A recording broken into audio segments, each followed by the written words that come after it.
الحمد لله رب العالمين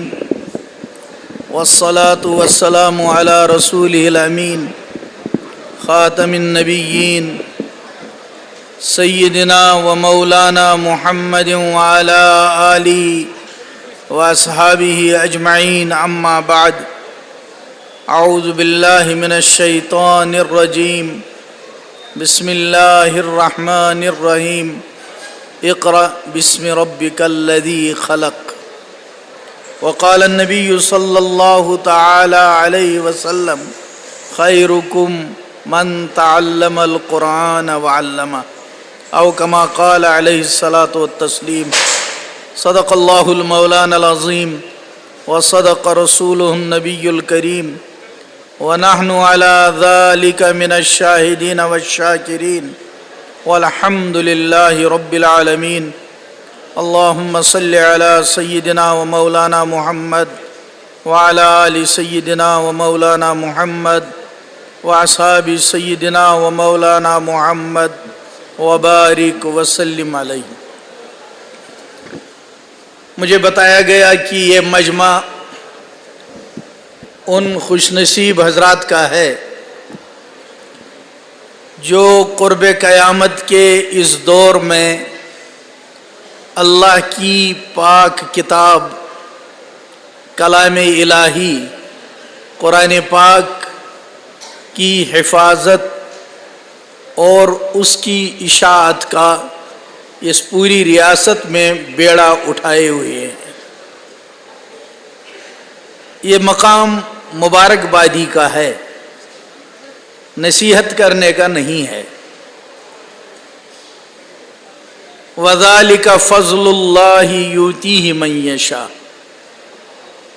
فارسی والوں نے کہا: این سعادت بزور بازو نیست، این سعادت بزور بازو نیست، تان بخشد خدائے بخشندہ. مجھے آپ کو قرآن پاک کے پڑھانے کی فضیلت نہیں سنانی ہے، قرآن پاک کی تعلیم کی اہمیت نہیں بتانی ہے، بلکہ اپنی اس مسرت اور خوشی کا اظہار کرنا ہے کہ کیا آپ نے کبھی سوچا کہ اللہ پاک نے آپ کے ذہن کو کس فکر کے لیے استعمال کیا؟ کیا آپ کے ذہن میں کبھی یہ بات آئی کہ ہم اپنے محلے میں ان معصوموں نونہالوں کی تعلیم کا جو فکر کر رہے ہیں، استاد ہیں، چاہے محلے کے مکتب کے نگراں ہیں، یہ آپ کوئی محلے کا کام کر رہے ہیں یا ملت اسلامیہ کا کام کر رہے ہیں یا قوم کے مستقبل کا فکر کر رہے ہیں یا کسی مشن کو لے کر چل رہے ہیں یا آپ کو من جانب اللہ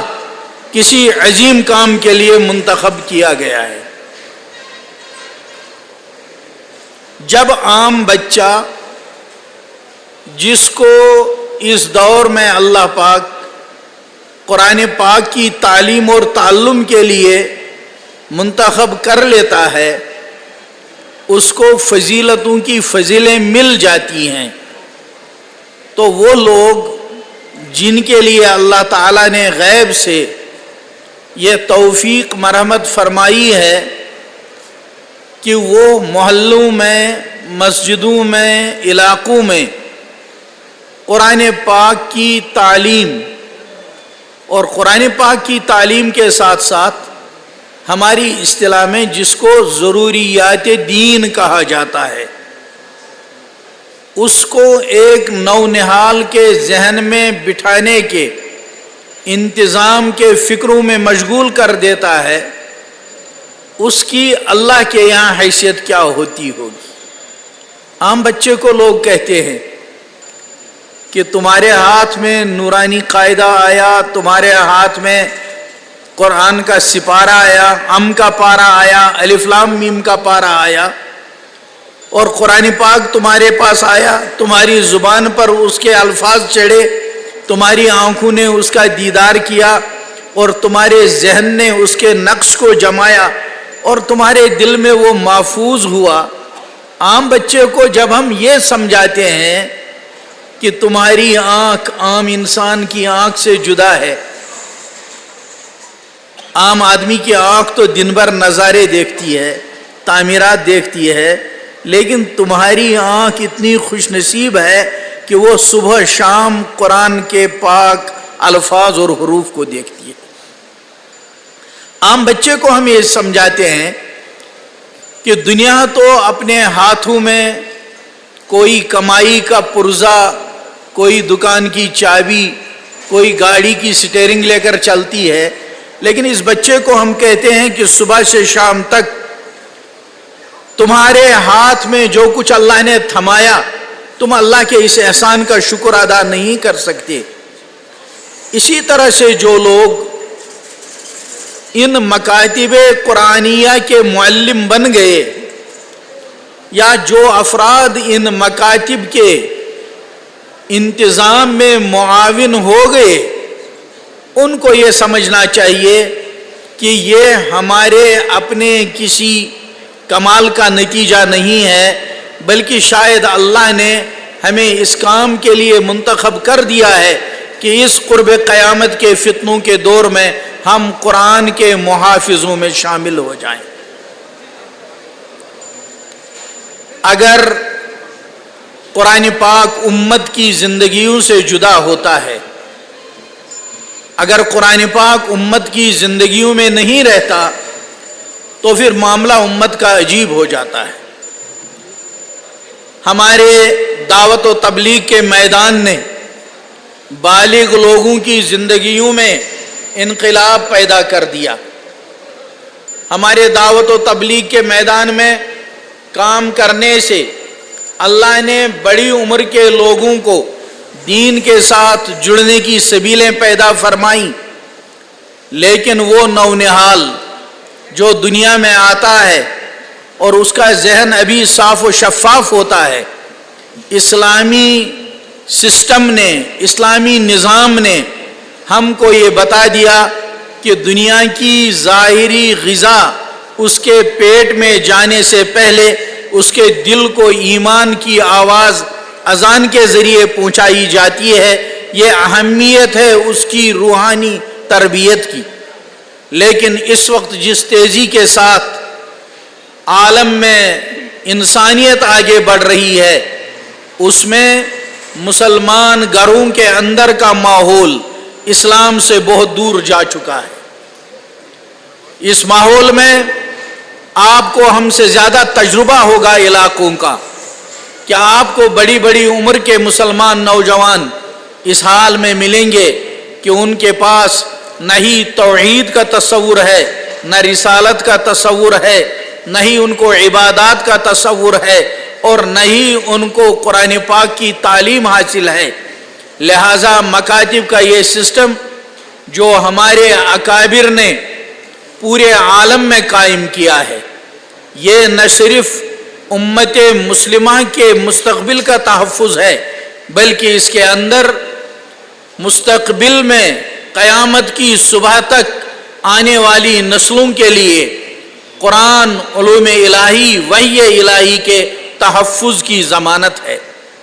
اس لیے جتنی روایات، جتنی نصوص بیان کی جاتی ہیں قرآن پاک کی حفاظت کی، قرآن پاک کی اشاعت کی، تو اس سلسلے میں کوشش کرنے والے ان سب مبشرات کے مستحق بنتے ہیں، اور آپ حضرات کو اللہ تعالیٰ نے اس ریاست میں اس عظیم کام کے لیے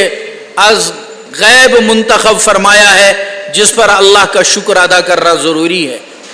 قرآن پاک نے کہا ہے کہ شکر کرنے سے نعمت بڑھتی ہے۔ لَإِن شَكَرْتُمْ لَأَزِيدَنَّكُمْ۔ اس نعمت کا شکریہ کیا ہے؟ اس نعمت کا شکریہ یہ ہے کہ ہم جتنے میدان کو سر کر چکے ہیں، جتنا کام ہم اب تک کر چکے ہیں، اس پر ہم قانے نہ بنیں۔ کام میں قانے بننے والا،